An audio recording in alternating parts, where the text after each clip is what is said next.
Hi hello welcome to our channel. Hi ma'am. Hi మా.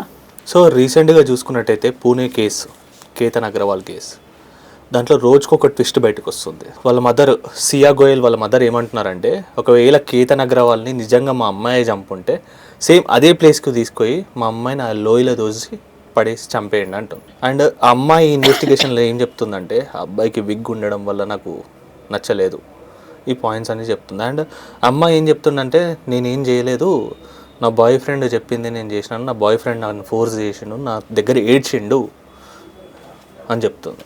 దీని గురించి ఏం చెప్తారు? కాదండి, అమ్మాయిలకి ఇంత స్వేచ్ఛ ఇస్తున్నారు కదా, నేను అది తప్పు పట్టట్లేదు. అంటే స్వేచ్ఛ అంటే ఇప్పుడు మీరు అబ్బాయిలతో తిరుగుతారు, పెళ్లి దాకా వెళ్తారు, కానీ ఇంట్లో చెప్పే దమ్ము ధైర్యం లేవా మీకు? ఇంట్లో తల్లిదండ్రులను కన్విన్స్ చేసే ధైర్యం లేనప్పుడు ఇంకా ప్రేమకు విలువేంటి? సరే, ఒకవేళ ఇంట్లో వాళ్ళు ఒప్పుకోలేదు, ఇప్పుడు ఇది 600 కోట్లు ఈ అబ్బాయికి వెనకాల ఉంది కాబట్టి కేతన్కి ఈ సంబంధాన్ని తీసుకొచ్చారా వీళ్ళు?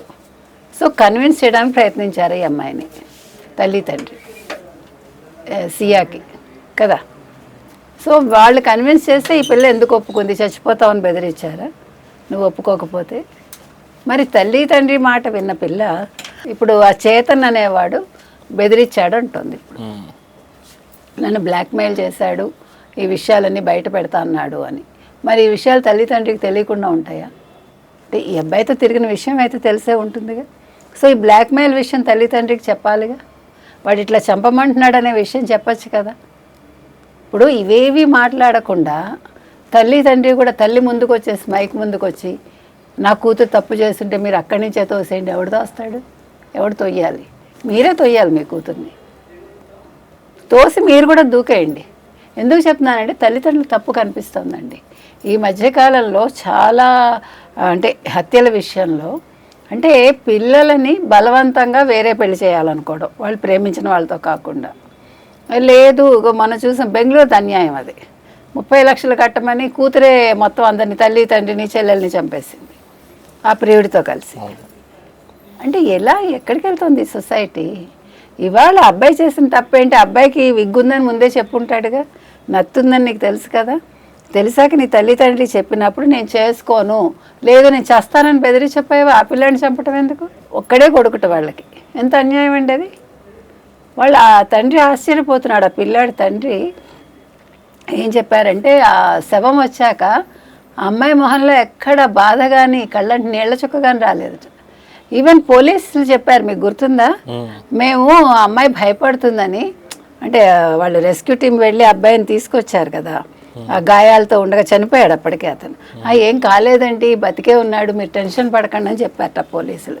చెప్తే ఈ అమ్మాయి మొహంలో భయం కనిపించింది, ఎక్కడ బతికాడో అని.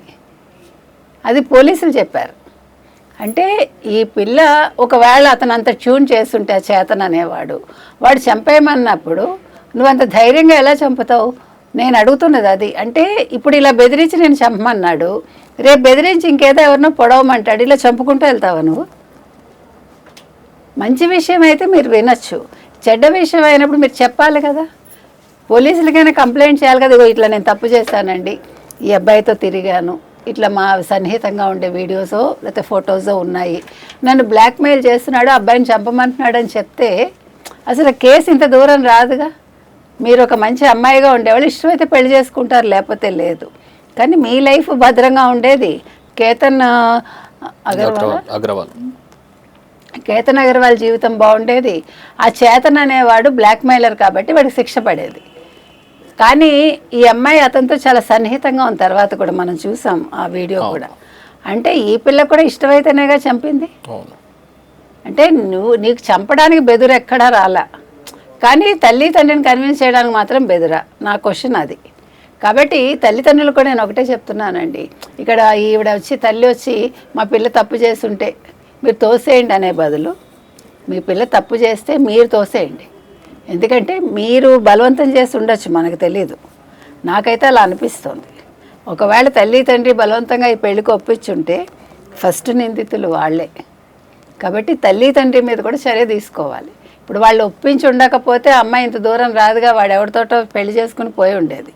వాళ్ళు క్రిమినల్స్ అయి ఉండేవాళ్ళు కాదు, ఇక్కడ ఈ మనిషి ప్రాణం పోయి ఉండేది కాదు, ఈ తల్లి తండ్రి వాళ్ళు బ్లేమ్ అయి ఉండేవాళ్ళు కాదు. ఇక్కడ అందుకని నలుగురు కల్ప్రిట్స్ ఇక్కడ, తల్లి తండ్రి సియా, అంటే సియా తల్లి తండ్రి, అండ్ దెన్ సియా అతను ఎవరు, చేతన్ చౌదరి. ఈ నలుగురిని కూడా విచారించాలండి. ఇందులో తల్లిదండ్రుల బాధ్యత ఎంత ఉందో కూడా తెలుసుకోవాలి పోలీసులు. ఓన్లీ అమ్మాయిని అబ్బాయిని విచారిస్తే సరిపోదు నేను అనుకోవడం అయితే. సో అంటే బెంగళూరు ఇన్సిడెంట్ కూడా చాలా బాధాకరం. అవునండి. ముగ్గురు పేరెంట్స్ని, ఇద్దరు పేరెంట్స్ని వాళ్ళ చెల్లి ఏం చేసిందని, ఎంతో ఫ్యూచర్ చూడాలి కదా. అంటే చెల్లి ఏం చేసిందంటే ఇప్పుడు ఆ డబ్బులు వచ్చేస్తాయని, చెల్లి ఉంటే డబ్బు రాదు కదా, ఆస్తి కోసం చెల్లిని కూడా చంపేసి ఉండొచ్చు, లేదు చెల్లి ఎదురు తిరిగి ఉండొచ్చు చంపద్దు అని, చంపాక లేదు నేను చెప్తానని ఉండొచ్చు, ఎనీథింగ్ మే హ్యాపెన్ కదా, చిన్నపిల్ల కదా. ఇంత వీక్ మైండెడ్ ఎలా ఉన్నారు అంటే, వీక్ మైండెడ్ అంటారా మీరు? టెక్నాలజీ వచ్చిన తర్వాత కూడా మేము ఇది చేస్తున్నాం అంటే, ఒక చిన్న స్కామ్ చేస్తేనే దొరుకుతారు, ఒక హత్య చేస్తే దొరకరు అని అంత డమ్ముగా ఎలా ఉంటున్నారు. అది కూడా చదువుకున్న, అదే డమ్ కాదండి, అంటే అదొక ఉద్రిక్త స్థితి కదా. అంటే వాళ్ళకి ఏంటి, ఇప్పుడు ఆ 30 లక్షలు తల్లి తండ్రి కట్టాలి, వాడు చేసిన అప్పులో ఈ అమ్మాయి చేసిన అప్పులో, అంతే తప్ప విచక్షణ కోల్పోవటం అంటంగా. విచక్షణ కోల్పోయినప్పుడు మనిషికి ఏమీ తెలియదు, అప్పుడు ఏముంటుంది, ఆ పని అవ్వాలంతే. ఓకే నువ్వు వినలేదా, కోపంలో చంపడమో కొట్టడమో చేస్తారు, అది విచక్షణ కోల్పోవడం అంటాం. మీరు డంబ్ అవడంగా, మీ చదువుకి దానికి సంబంధం ఉండదు. మీరు ఎంత చదువుకున్నా ఎంత చేసినా మీ మనసు మీద మీకు కంట్రోల్ లేనప్పుడు, మీ థాట్ మీద మీకు కంట్రోల్ లేనప్పుడు అలాగే చేస్తారు. కాబట్టి ఇక్కడ వాళ్ళకి విచక్షణ లేకపోవటం ఏమీ లేదు. ఇక్కడ ఏంటంటే వాళ్ళది ఒక క్రియల్ మెంటాలిటీ అంతే. ఇప్పుడు అమ్మాయికి ఏంటంటే ఆ 30 లక్షలు అప్పులు తీర్చేయాలి తల్లి తండ్రి, వాడంటే ప్రేమ. ఏంటిది, నీకు ప్రేమ అయితే నువ్వు తీర్చుకో, నువ్వు కష్టపడు, తల్లిదండ్రి ఇంతకంటే మంచి సంబంధం తీసుకొస్తా ఉన్నారు, వద్దు నేను రానన్ను అక్కడితో వదిలేసిగా వాళ్ళని చంపటం ఎందుకు, డబ్బులు ఇమ్మని. నేను అదే చెప్తున్నా, తల్లిదండ్రులు కూడా ఫోర్స్ చేయకండి. ఇప్పుడు వాళ్ళు చదువుకున్నారు, ఉద్యోగం చేసుకుంటున్నారు, ఆ పిల్లకి అతనితో ఉండడం ఇష్టమైంది, మీరు చెప్పారు వినలేదు, ఫోర్స్ చేయద్దు. నువ్వు రా, నీకు మన వాళ్ళల్లోనే చూస్తాను, ఇది కుదరదు, పరువు పోతుంది. ఇప్పుడు ఏం పరువు పోయింది, మొత్తం ప్రాణమే పోయింది. అంటే వాళ్ళకి కూడా ఎట్లా ఉంటుంది నార్మల్గా, నలుగురిలో ముఖం నలుగురిలో ముఖం చూపించడం అండి. ఇంత జరిగాక ఇప్పుడు ఈ పిల్లని తీసుకెళ్ళి పెళ్లి చేద్దాం అనుకుంటారు, అనుకుందాం, ఎవడో వస్తాడు వాడికి రేపు పొద్దున వీడు చెప్తాడు, అక్కడ మాత్రం పరువు పోదా. ఏది పరువు అంటే ఏంటి, మీరు మీ పిల్లల్ని సక్రమంగా పెంచలేనప్పుడు, వాళ్ళు ఉన్నప్పుడు మీరు పెంచుతారు, పెంచిన వాళ్ళు అలా తయారైనప్పుడు వదిలేయాలి. మనం కఠినంగా తయారవ్వాలి, మన మనసుని మనం రాయి చేసుకోవాలి. ఇప్పుడు ఏం జరుగుతోంది, పరువు, సమాజం. ఇప్పుడు సమాజంలో విలువలు ఎక్కడున్నాయి, ఉన్నాయా? ఏది విలువలు, మీరు 2 పెళ్ళిళ్ళు చేసుకుంటే మీరు గొప్పవాళ్ళు, మీరు భార్యను వదిలేసి ఇంకెవరినో పెళ్ళి గొప్పవాళ్ళు, వాళ్ళకి సపోర్ట్ దొరుకుతుంది, ఈ భార్యకి సపోర్ట్ దొరకట్లేదు, మీరు చూడండి కావాలండి. సో ఇప్పుడు సమాజం అలా తయారైంది. పిల్లల్ని మీరు కంట్రోల్ చేయలేనప్పుడు వాళ్ళు అగ్రెసివ్గా ఉంటారు, డోంట్ ఫోర్స్ దెమ్. ఓకే నీకు నచ్చిందా, నీ మార్గంలో నువ్వు వెళ్ళు, మమ్మల్ని ఇంకా పట్టించుకోకని చెప్పాలి. ఒక అగ్రిమెంట్కి వచ్చేసి విడిపోవటం మంచిది. ఇప్పుడు ప్రాణం పోగొట్టుకునే కంటే అది బెటర్. ఇప్పుడు ఆ పిల్ల కూడా అన్యాయంగా బలైపోయిందిగా, చెల్లి కూడా. ఆ అమ్మాయితోటి హ్యాపీగా ముందుకు వెళ్ళొచ్చుగా, నేను అంటున్నది అది. మీకు సినిమాలు కూడా వచ్చాయి చాలా ఇలాంటివి, కాబట్టి సినిమాలు చూసైనా మనం నేర్చుకోవాలి. ఇప్పుడు నేను తల్లిదండ్రులని తప్పు పెట్టట్లేదు, కరెక్టే, పరువు ఇవన్నీ ఆలోచిస్తాం మనం. అయ్యో మన కులం వాడు కాదనో, లేకపోతే మన మతం వాడు కాదనో, పరువు అనో మరొకటనో, కానీ చెప్పినప్పుడు విననప్పుడు ఏం చేస్తారు, ఏం చేయగలరు మీరు? ఇప్పుడు 25 ఏళ్ళు వచ్చిన పిల్లని మీరు కంట్రోల్ చేయగలరా? ఇది కోర్టులకు వెళ్ళినా పరిష్కారం అవ్వదు. కోర్టులు ఏం చెప్తాయి, అమ్మాయి మేజరా, అమ్మాయి ఇష్టానికి వదిలేయండి అంటుంది. కాబట్టి కొన్ని మనం ఏమి చేయలేమండి. ఇప్పుడు ఆ అమ్మాయి బెంగళూరు వెళ్ళినప్పుడు ఉద్యోగరీత్యా వెళ్ళింది అనుకుందాం, తల్లి తండ్రి ఎవరో ఒకరు వచ్చి ఉండాల్సింది. అలాంటప్పుడు ఆ పిల్లతోటి, ఆ పిల్ల సహజీవనం ఎప్పుడు చేస్తుందో కనుక్కోవాలి. ఇప్పుడు సహజీవనం అమ్మాయి బెంగళూరు రాగానే చేసి ఉండదుగా, తల్లి ఎవరో ఒకరు వచ్చి అమ్మాయితో ఉండుంటే ఈ గొడవ వచ్చేది కాదేమో. మనం ఏది చెప్పలేమండి, సిచ్యువేషన్ ఎట్లా ఉంటుంది, ఎందుకు వీళ్ళు ఇలా తయారవుతున్నారు అనే దానికి ఇప్పుడు మనం ఏమి రీజన్స్ చెప్పలేము. మొమెంటంగా వాళ్ళు అలా నిర్ణయాలు తీసేసుకుంటున్నారు. అది మీరు ఎట్లా ఆపుతారు? ఇప్పుడు తండ్రి బలం సరిపోలేదేమో, లేదు ఊహించి ఉండకపోవచ్చు. ఇప్పుడు మీరు పొడుస్తారని నేను ఊహించానుగా, మీరు సడన్గా కత్తి తీసుకొచ్చేసారు అనుకుందాం, అప్పుడు ఏమవుతుంది, నేను ఫస్ట్ ఏమంటారు ఒక దిగ్భ్రాంతికి లోనవుతాను. ఇదేంటి పొడుస్తాడా నన్ను, అదేంటి ఆ ఇదిలో మీరు పొడి చేస్తారు అప్పటికే. మీకు అర్థమైందా? అంటే జస్ట్ ఒక స్ప్లిట్ సెకండ్ అనుకోండి, ఒక నిమిషం అనుకోండి, జరిగిపోతుంది. ఆ అమ్మాయి కూడా ఇది జరిగేశాక, అంటే పొడి చేశాక ఏమనుకుంటుంది, అవునా నేను చంపేశానా ఇదేంటి అనుకోవచ్చు. కానీ జరగాల్సిన ఘాతుకం జరిగిపోయింది. మన మనుషులు తీసుకురాలేం. అందుకని ఆవేశాన్ని మనకి మనమే తగ్గించుకోవాలి. ఇప్పుడు ఏమవుతుంది, తిండి కూడా మీరు అలాగే తింటున్నారుగా యూత్. అంటే మీరు తినడం తప్ప నేను అంటల్లా. ఇప్పుడు మా కాలంలో ఎలా ఉండేది, మాకు మామూలుగా రోజు సాధారణ భోజనమే దొరికేది. ఎప్పుడో పండగలప్పుడో, లేకపోతే ఎవరైనా పెద్దవాళ్ళు ఊరి నుంచి వస్తేనో ఏదో పిండి వంటలు చేసేవాళ్ళు. పిండి వంటలు కూడా చాలా అరుదు తెలుసా. ఇప్పుడు మీకు ఏముంది, డబ్బులు ఉన్నాయి, ఆర్డర్ పెడతారు, బిర్యానీ తింటారు. ఏమవుతుంది, బుద్ధిమాంద్యం వచ్చేస్తుంది. మీరు అలా ఎలా చెప్తారండి అంటే మీరు ఆలోచించుకోండి. తాగటం ఎక్కువైపోయింది, అది అమ్మాయిలు కూడా తాగుతున్నారు. ఇప్పుడు తాగటం మీకు చాలా సర్వసాధారణం, ఇవన్నీ తినడం సర్వసాధారణం. మీ కల్చర్ ఇది మీరు అనుకుంటున్నారు. ఈ కల్చర్ ఏం చేస్తోంది, మన బుద్ధిని తినేస్తుంది. సో నేను విచక్షణ కోల్పోతున్నా. నేను ఇలా ఉండకపోతే నేను ఆ అబ్బాయి నన్ను ఇష్టపడ్డు, నేను తాగకపోతే వాడు నాతో ఫ్రెండ్షిప్ చేయడు, నేను నాన్ వెజ్ తినను, కానీ నేను నాన్ వెజ్ తింటేనే వాడికి ఇష్టం కాబట్టి నేను నాన్ వెజ్ తినాలి. ఇట్లా తయారవుతున్నారు. ఎగ్జాక్ట్లీ. ఇక్కడ ఎవరిని తప్పుపడతారు మీరు? సమాజాన్న మిమ్మల్ని మీరు తప్పుపడతారా? మీతో ఉండే స్నేహితులను తప్పుపడతారా? ఇది ఒక విషస్ సర్కిల్ లాగా అయిపోయింది.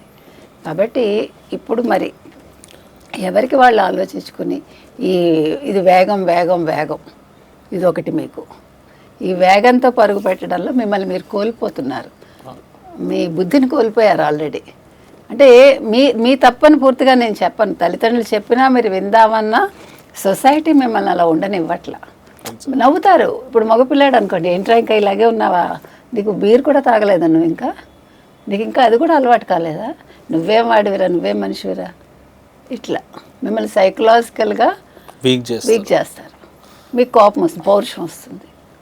ఆ పౌరుషం తాగడంలో వస్తుంది కానీ చదవడంలో రాదు. అది కర్మ. అర్థమైందా? అక్కడ జరుగుతుంది ప్రాబ్లం. కాబట్టి ఇది ఎక్కడ ఆపుతారు, దీన్ని ఎక్కడ ఆపాలంటే ఎవరికి వాళ్ళు మనం మీరు మంచిగా కొన్ని వివేకానంద సెంటర్స్ ఇట్లాంటివి ఉంటాయి చూడండి, అక్కడికి వెళ్ళాలి. వారంలో ఒక్కరోజైనా ఒక క్లాస్ వినాలి. ఏమవుతుందంటే అప్పుడు కొంచెం సాత్వికత వస్తుంది మనకి. ఆహారపు అలవాట్లు మార్చుకోవాలి. ఓకే, వాడు తాగాడా తాగని, వాడు నన్ను అంటాడా అనుకొని నాకేంటి, దిస్ ఈజ్ మై లైఫ్, నేను సిస్టమేటిక్గా ఉంటాను, నాకేం బాధ లేదు, నేను లైఫ్లో ఉన్నత స్థితికి రావాలి. ఈ మధ్యకాలంలో ఇంకో దౌర్భాగ్యం ఏంటంటే ఆడపిల్లలు మగవాళ్ళని ప్రెషర్ చేస్తున్నారు తాగమని.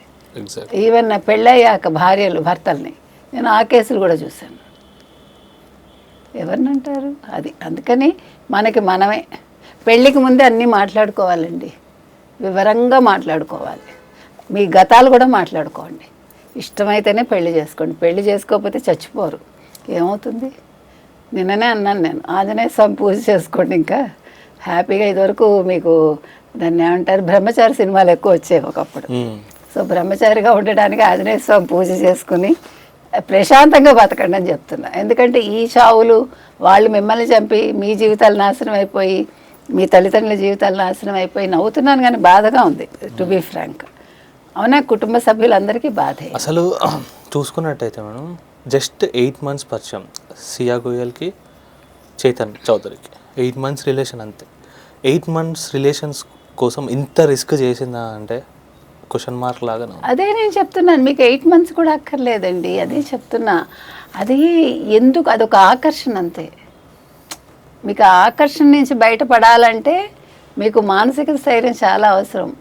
కానీ మీరు చాలా బలహీనలు అనమాట. అంటే అమ్మాయి చాలా బలహీన మనస్కురాలు, అతని మీద డిపెండ్ అయిపోయింది. అంటే అతను అంత కంట్రోల్ చేస్తున్నాడు, అతని కంట్రోల్లోకి వెళ్ళిపోయింది ఆ పిల్ల. లేకపోతే తిరగబడాలిగా. 4 సార్లు అటెంప్ట్ చేసింది కదా, అంటే ఎంత ధైర్యం ఆ పిల్లకి. ఇక్కడ ఫోటోలకు ఫోజులు ఇస్తూ నవ్వుతూ ఇతనితో ఉంటూ అతను వెనకాల అతను ఉన్నాడు కదా. అంటే 3 సార్లు దాకా ఆయనకి నూకలు ఉన్నాయి అంతే భూమి మీద. పాపం 4వ సారి లేవు. పిచ్చాడు కాకపోతే అసలు నేను ఇంకొకటి కూడా మొన్న కూడా చెప్పాను మీకు, ఒక డిటెక్టివ్ని పెట్టుకోండి ఫస్ట్. ఒక పెళ్లి కుదిర్చినప్పుడు అంటే మీకు డబ్బులు ఉన్నాయి కదా, ఒక డిటెక్టివ్ని పెట్టుకుని ఆ పిల్ల గురించి తెలుసుకోండి, తప్పు లేదు. ఇప్పుడు మధ్యతరగతి కుటుంబం అనుకుని మీరు పెళ్లి చేసుకుంటే ఈ మధ్యకాలంలో మధ్యతరగతి కుటుంబంలో పిల్లలు కూడా సవ్యంగా ఉంటున్నారు నేను లేదు. ఇంట్లో ఒకలా ఉంటున్నారు, బయటకు వచ్చి ఇంకోలా ఉంటున్నారు. మన సినిమాల్లో చూడలా, ఇంట్లోనేమో హాఫ్ సారీ అవి వేసుకుంటారు, బయటకు వచ్చి బట్టలు మార్చేసుకుంటారు కదా, ఎప్పుడో వచ్చాయి ఈ సినిమాలన్నీ. అందుకని అసలు అమ్మాయిని ఒకసారి గమనించుకోండి. మీరు నిశ్చితార్థం చేసుకునే లోపు మాట్లాడుకుంటారు కదా, కొంచెం సమయం తీసుకుని ఒక డిటెక్టివ్ని పెట్టుకుని ఆ పిల్ల గురించి తెలుసుకున్నాక ముందుకు వెళ్ళండి. అప్పుడు ఈ గొడవ రాదుగా. ఇప్పుడు తల్లి తండ్రిని చూస్తే, నాకు ఆ తల్లిని చూస్తే వాళ్ళు మిడిల్ క్లాస్ అనిపించారు. ఎవరు ఈ సియా గోయల్ ఎవరో, మరి ఎంత డబ్బు ఉందో మనకు తెలియదు. వాళ్ళంత డబ్బులు అయితే లేవుగా. సో మనీ చూసి తల్లి తండ్రి ఆశపడ్డారా, నా ప్రశ్న అదొకటే. కాబట్టి ఇప్పుడు కేతన్ వాళ్ళ పేరెంట్స్ అసలు ముందే ఇవన్నీ కనుక్కుని ఉంటే ఆ పిల్ల గురించి బ్యాక్గ్రౌండ్ తెలుసుకోవాలి, తప్పులేదు. ఇలా పిల్లల్ని పోగొట్టుకునే కంట ఒక డిటెక్టివ్ని పెట్టుకుంటే డబ్బులు ఉన్నాయి, అలాగా అది పెద్ద విషయం కాదు కదా. ఈయననే కాదు, ఇంకా మీదట ఫ్యూచర్లో ఎవడు అంటే అబ్బాయి అమ్మాయి ఇద్దరు కూడా అది చేస్తే బెటర్ నన్ను అడిగితే. Thank you.